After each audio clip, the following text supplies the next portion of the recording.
Intermittent fasting.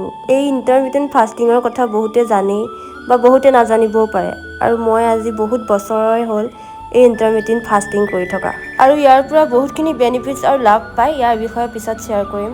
Hello' everyone. চ' মই এটা holistic lifestyle follow' কৰি এটা বেলেঞ্চ লাইফষ্টাইল যোনে মোৰ ভিডিঅ' চাই তেওঁলোকে গম পায়। মই মৰ্ণিং এগিলাচ জুচৰ সৈতে আৰম্ভ কৰোঁ। 10 AM মই ব্ৰেকফাষ্ট লওঁ। এগিলাচ জুচৰ পাছত মই ফ্ৰুটছ। কিছুমানে কয় যে আমি সদায় ফ্ৰুটছ এফৰ্ড কৰিব নোৱাৰোঁ তোমাৰ নিচিনা ইমান খাবলৈ। ময়ো সদায় যে খাওঁ বা খাবই লাগিব তেনেকুৱা নহয়, মোৰো সদায় নাথাকিলে মই স্কিপ কৰোঁ আৰু একো নাখাওঁ।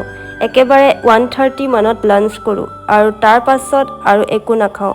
ইভিনিং পূৰা 6টা বা 6:30 মানত ডিনাৰ ফিনিছ কৰোঁ আৰু তাৰ পাছত তেনেকুৱা একো নাখাওঁ। চ' ইভিনিং অকণমান ৱাৰ্ম আপ কৰাৰ পিছত মোৰ 6:30 ডিনাৰ কমপ্লিট।